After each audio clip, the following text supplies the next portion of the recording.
¿Qué tal? ¿Cómo están? Qué impredecible que es el fútbol, ¿no? Porque decíamos que la selección argentina había jugado un mal partido, había empatado contra Chile en la jornada anterior clasificatoria para el Mundial de Qatar 2022 y ahora vuelve a empatar y sin embargo jugó un partido totalmente diferente y muy superior al que había jugado frente a Chile y en un escenario mucho más complicado como es el de Barranquilla ante Colombia, inclusive con 10.000 personas que estaban alentando al equipo colombiano. Pero vamos a desgranar bien qué pasó en este partido. Como decía, un partido 180 grados diferente, muy diferente, porque el fútbol es impredecible y realmente el equipo argentino con algunos cambios que si ustedes recuerdan del video que vimos la vez anterior sobre Argentina-Chile, yo hablaba de los problemas que tuvo Argentina en las bandas. ¿Se acuerdan que inclusive los puntajes fueron bastante bajos para los dos laterales y los dos extremos? Que en realidad hubo un extremo, el otro lo es naturalmente, pero no jugó de tal, que es Ángel Di María, que fue un cuarto volante. Ángel Di María jugó de Lo Celso, inexplicablemente, pero así fue, contra Chile. Bueno, entonces parece que Scaloni o no se siguió nuestro canal o lo que sea, pero lo que hizo fue sacar a los cuatro jugadores que nosotros mencionamos, es decir, sacó a Foyt, en este caso se entiende más porque era la vuelta de quien es el titular en el puesto, que es Gonzalo Montiel, siendo Foyt un jugador que no es un lateral puro. Por el otro lado, tal como dijimos, Tagliafico jugó un mal partido, lo reemplazó a Scaloni y puso a Marcos Acuña. Un poco también es para contener, no lo pudo hacer, pero la intención era contener a Juan Cuadrado, que es el mejor jugador de Colombia hoy, lejos, el que lleva absolutamente los hilos del equipo. Y sacó, como dijimos, a Ángel Di María, que no jugó un buen partido, y además sacó a Lucas Ocampos, que casi desapareció del partido anterior. Es decir, que los cambios estaban bien pensados de esa forma. Ahora, se especuló en la semana, esto es un vicio periodístico del que alguna vez vamos a hablar, acerca de que la selección argentina podía salir en Barranquilla con una línea de 5. ¿A qué se referían muchos colegas con esto? A que Scaloni estaba pensando en dos laterales, que fueron los que finalmente jugaron, pero tres centrales, entre los cuales estaba Nicolás Otamendi, que es un titular para Scaloni. A mí me parece que Otamendi está en una clara baja. Es algo que venimos diciendo y reitero, pasan los partidos ante rivales distintos y Otamendi juega siempre más o menos igual de mal. Después Martínez Cuarta, que terminó lesionado en el partido contra Chile y no se sabía si iba a estar bien. Y después iba a jugar el Cuti Romero, que es una gran esperanza, una lucecita, algo nuevo, un jugador joven que viene jugando muy bien en el Atalanta de Italia, que está próximo a ir a la Juventus, es decir, un jugador en ascenso. Es decir, iba a jugar con línea de 3 centrales, cosa que no ocurrió. Finalmente no fue así. Scaloni optó por una línea de 4, desplazó a Martínez Cuarta, que ya sabremos por qué fue, pero se supone que no estaba bien físicamente, porque no entró ni siquiera a la convocatoria y es algo poco habitual si viene siendo titular. Bueno, y finalmente puso a los dos laterales que habíamos mencionado, es decir, Gonzalo Montiel y a Marcos Acuña, y dejó como centrales a Nicolás Otamendi, que es alguien que nosotros insistimos que es inexplicable que siga siendo titular, lo es, yo creo, por trayectoria, y el Cuti Romero, porque Martínez Cuarta no fue contado, no contó con él. Luego en la mitad de la cancha fue la vuelta de Lo Celso, es decir, evidentemente Scaloni le da prioridad a algunos jugadores que considera titulares. Lo Celso para él es titular, no estaba del todo bien físicamente en el partido ante Chile y por eso puso a dos extremos, pero fíjense que uno de ellos, Di María, terminó jugando de Lo Celso, para eso puso al original, que es Lo Celso, lógicamente, acompañando a De Paul y a Paredes, que son los que siempre juegan, y luego Messi suelto para acompañar a Lautaro Martínez, y la vuelta de un jugador que a mí me parece también una gran esperanza, un jugador interesante para analizar, que es Nicolás González, que le rindió mucho a Scaloni, ya marcó 2 goles importantes en esta clasificación y que juega en las 3 posiciones, porque Nicolás González, que juega en la Bundesliga, en el fútbol alemán, puede jugar de lateral, de volante y de extremo por la banda izquierda. O sea que es un jugador muy importante porque tiene muchas funciones para cumplir. Bueno, en este caso Nicolás González jugó por la banda izquierda acompañando a Lautaro Martínez. Es decir, que el equipo estaba bastante bien pensado desde esa forma. A mi gusto, quizá falta un delantero más, sí, pero vengo diciendo, la selección argentina tiene demasiado volante y demasiado poco delantero. Yo creo que tiene que tener más gente arriba, porque no es lo mismo un lateral que se proyecte que un delantero puro. Pero bueno, concedámosle a Scaloni que por lo menos pone gente que después pueda pasar a posición de ataque. El tema era ver qué iba a hacer Colombia, un equipo que venía, lo habíamos analizado con Octavio Mora en otro video que ustedes pueden ver acá de la previa, Habíamos analizado el partido con el periodista colombiano tan prestigioso acerca de que el equipo colombiano venía anímicamente en ascenso. Un equipo colombiano que había empezado mal la clasificación con Carlos Queiroz y que en el primer partido de Reinaldo Rueda, que había sido el anterior al de Argentina, le había ganado en Lima a Perú 3-0. Un resultado que ya le daba otro estado anímico, otra mochila diferente, es decir, llegaba distinto al partido con Argentina y de local y con público. Entonces el tema era ver cómo iba a reaccionar Argentina con este equipo cambiado, con varios jugadores distintos, ante una Colombia que también era otra. Bueno, a los 7 minutos del primer tiempo, Argentina ya ganaba 2-0. Es cierto que el fútbol tiene mucho de fortuito, podía no estar ganando, como también pudo estar 3-0 arriba. ¿Y por qué digo esto? Porque un centro perfecto desde la derecha de Rodrigo de Paul, bueno, terminó en un cabezazo que fue un fusilamiento prácticamente del Cuti Romero al gran arquero colombiano Ospina, que atinó a poner la mano, pero bueno, directamente la pelota lo atravesó por el fuerte cabezazo de Cuti Romero, y a los 2 minutos prácticamente Argentina ya estaba ganando el partido. Después hubo otra situación clara que no pudo concretar Acuña porque no, la pelota se desvió en un defensor colombiano y pasó prácticamente al lado del ángulo entre el poste y el travesaño. Y enseguida vino el segundo gol argentino, que fue una maravilla, una obra de arte de Paredes, que creo que va a quedar en la historia este gol por lo raro de la previa. ¿A qué me refiero con eso? Aquí es muy poco común que Messi pifie y que Otamendi dé una asistencia de taco. Bueno, eso pasó en este partido, más allá de que después hubo una jugada maradoniana de Paredes que termina el segundo gol. ¿Por qué les cuento esto? Ustedes seguramente lo vieron. Porque en realidad lo que pasó es que uno piensa que a partir de ahí, si a los 7 minutos está ganando 2-0 contra un rival que viene subiendo, pero que había empezado mal y que le puede traer hasta otra vez cierta inconsistencia pensando en lo mal que había iniciado y que ahora estaba 2-0 en contra muy rápido, yo creo que ahí Argentina empieza a tener los vicios de siempre, a quedarse un poco, a no hacer el fútbol que hacía. En lugar de pensar, esto pasa también en el fútbol local, no es solamente la selección. Si uno va ganando 2-0 y tiene una fórmula determinada que le está dando resultado, ¿por qué cambiarla para conservar el 2-0 si uno puede ganar por más y asegurarse el resultado? Bueno, Argentina empezó lentamente a conformarse. Lo que pasó es que se encontró con una Colombia falta de ideas. Una Colombia extraña, porque Cuadrado estaba haciendo prácticamente todo. Tuvo cantidad y cantidad de corners. Colombia creo que también se está enviciando, porque tiene un gigante como Mina, como Jerry Mina, que juega atrás, que es un jugador gigante, enorme, que utiliza muy bien el cabezazo, le había marcado un gol a Perú. Y entonces se excedió en los centros, buscando que Mina cabecee. Y lo que se encontró es con un seguro, con un sólido Emiliano Martínez, el arquero que tuvo una segunda oportunidad porque Armani estaba con COVID y no pudo atajar. Entonces, bueno, Emiliano Martínez estaba aprovechando bien su oportunidad, descolgando centros y centros y centros, alguno que otro remate, pero casi todos fueron centros por una falta de idea. Raro porque estando Zapata, estando también Luis Díaz, que es un delantero muy importante, estando Cuadrado por la derecha, Colombia se excedía en los centros y no llegaba por abajo, no tocaba, hasta que al final, en el primer tiempo, se dio cuenta que era por abajo, no era por arriba, y ahí llevó un poco más de peligro. Pero el fútbol tiene esas cosas de fortuitas. Cuando estaban los últimos minutos del primer tiempo, en un centro de los tantos que tira Colombia, se entró a la cabeza de Mina. Mina salta con Emiliano Martínez embolsa la pelota, Mina lo toca, se cae Emiliano Martínez al piso, lo atiende los médicos, hasta ahí parecía una situación normal de juego, pero no se paraba. Emiliano Martínez no se levantaba, no se levantaba. Empezaron a pasar los minutos y de repente vino a la camilla, se llevó Emiliano Martínez, entró Agustín Marchesín en su lugar y se acabó la experiencia de Martínez en el partido.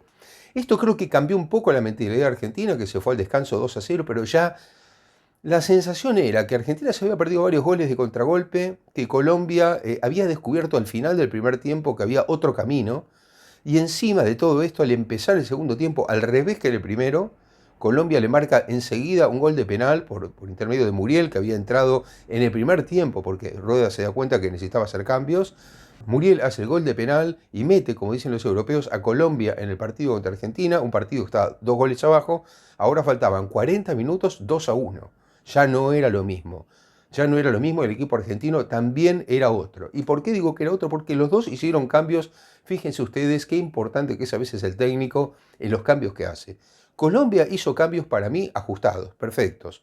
Reinaldo Rueda, que es un entrenador con mucha experiencia, lo decíamos con Octavio Mora, en la entrevista que yo le citaba. Reinaldo Rueda ganó Copa Libertadores, dirigió mundiales, no por casualidad.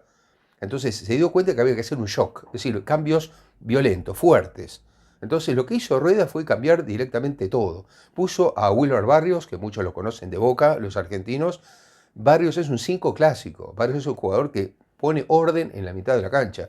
Puso al actual jugador de Boca, Cardona, que es un jugador que es un 10 clásico, que maneja los hilos del equipo, que es lo que le faltaba a Colombia. Colombia hasta el primer tiempo todo lo hacía cuadrado desde una banda. Ahora empezó a jugar Cardona también. Muriel es un jugador de experiencia y encima entró Borja, que es un delantero grandote, que mete mucha presión, que hizo algunas faltas, algunos roces, pero siempre estaba ahí. Y el equipo argentino al revés, fíjense ustedes, así como Rueda hizo eso, Scaloni empezó con este vicio que tiene muchos entrenadores, no solamente él, que es alguien justamente más inexperto, si se quiere, la experiencia la está haciendo, que es lo que no corresponde, pero la experiencia la está haciendo al andar él, porque nunca dirigió un equipo. Entonces Scaloni lo que hizo fue lo que hacen tantos técnicos en el fútbol local argentino, que es empezar a defender. ¿A qué me refiero con esto? Bueno, entró Foyt, que es un jugador que ya lo dijimos en el partido contra Chile, que es un jugador que no es un lateral puro, lo puso de lateral derecho, lo puso a Montiel de volante, siendo Montiel un defensor, lo pone a Montiel de volante, sí, que ya empezamos con la suma de defensores y volantes defensivos. Entró Ezequiel Palacios y sacó a Lo Celso, con lo cual otro volante de marca más o de ida y vuelta. Y Argentina empezó a tener desconexión entre los volantes y los delanteros. Es decir, si Argentina llegó y llegó con algunos contragolpes de peligro, es porque Colombia se jugó al ataque y dejó muchos espacios. Entonces Argentina llegó por Lautaro Martínez, llegó alguna vez por Messi, pero siempre tapó Espina, que realmente atajó un partido bárbaro y que además fue la figura claramente del partido. Hubo un tiro libre de Messi otra vez como contra Chile, que pegó casi en el ángulo, que la sacó primero Espina, antes había sido Bravo. Pero en líneas generales la sensación era que Argentina lentamente se iba atrasando y atrasando en el campo y que era muy peligrosa esa situación.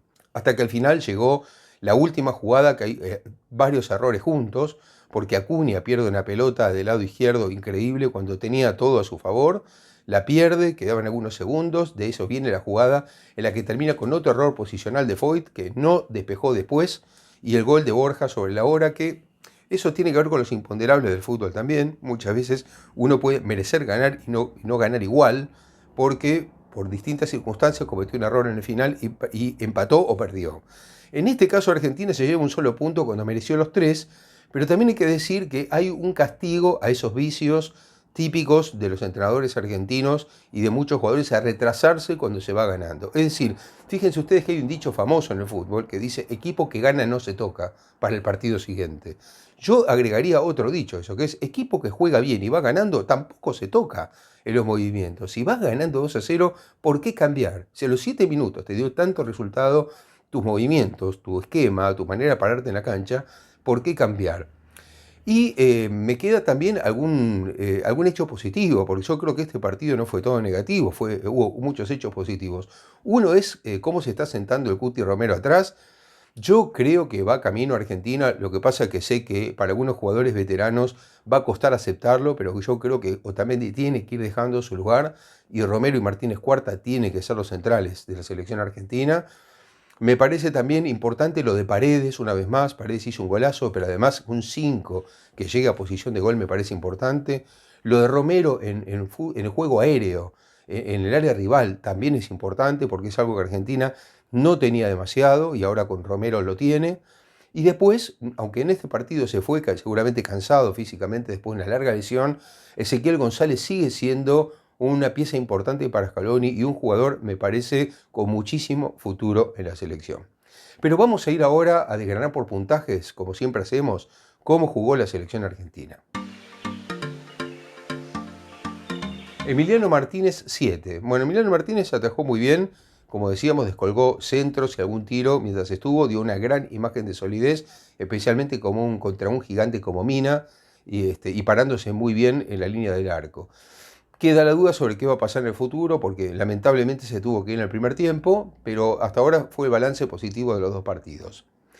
Después, Gonzalo Montiel. Gonzalo Montiel, 6, me parece que tuvo un poco más de proyección que Foyt en el partido pasado, y después pasó a jugar de volante, que no es lo suyo, pero es un jugador que por la banda siempre se arregla bastante bien y técnicamente es un jugador muy superior a Foyt. Cuti Romero, Cristian Romero, 7 puntos, como decíamos, además del golazo de cabeza al principio, un jugador que se va sentando de a poco y me parece que va tendiendo a ser figura en el futuro de la selección argentina. Nicolás Otamendi 5, Otamendi no transmite seguridad, no hay caso, y después una tontería en el penal que prácticamente puso a Colombia en el partido cuando estaba 2 goles abajo. Así que Otamendi sigue en baja, a mi gusto, me parece que perdió o debería perder su titularidad. El lateral izquierdo, Marcos Acuña, 6 puntos. Acuña fue colocado, como dijimos, para bloquear un poco la entrada de Cuadrado, no lo pudo conseguir. Tuvo cierto oficio, acompañó bastante cuando se tuvo más la pelota en el primer tiempo, pero también cometió en la punta izquierda el error original en el gol del empate de Colombia. Luego en la mitad de la cancha, Paredes 7 puntos. Bueno, Paredes es otro de los que tiene balance positivo en los 2 partidos.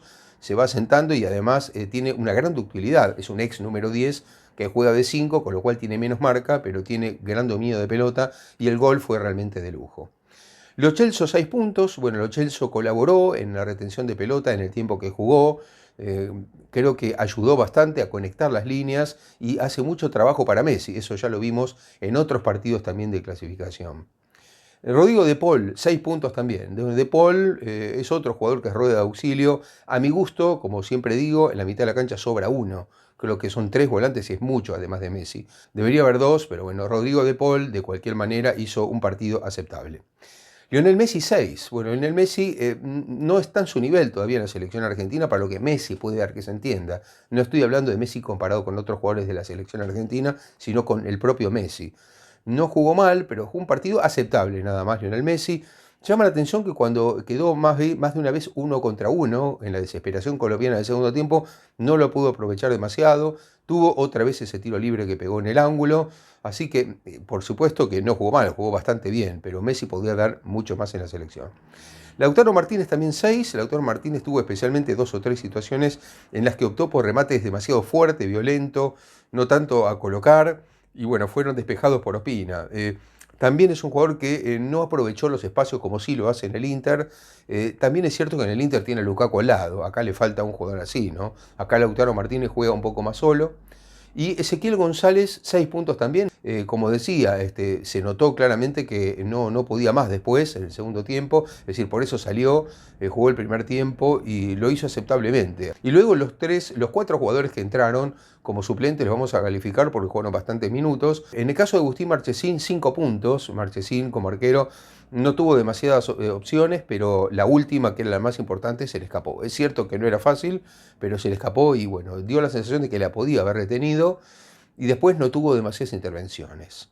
En el caso de Juan Foyth, 4 otra vez. Yo creo que Foyth, como decía, no es un lateral puro, es un central que puede jugar a veces de lateral en una urgencia, pero quedó claro otra vez que no está en su mejor momento y se equivocó 2 veces en 2 situaciones distintas en la misma jugada del final. Así que 4 puntos para Juan Foyth, que debe pensar en jugar de central y cuando toque el lateral tratar de hacerlo la menos cantidad de veces posible porque no es lo suyo. Y después Ezequiel Palacios, 5 puntos también. Ezequiel Palacios, que es otro jugador que está de mucha inactividad, viene de una gran inactividad en la Bundesliga porque estuvo lesionado por mucho tiempo. Y yo creo que el caso de Ezequiel Palacios es distinto, es una cuestión de rodaje, hay que esperar que se asiente un poco más. Así que 5 puntos para Ezequiel Palacios.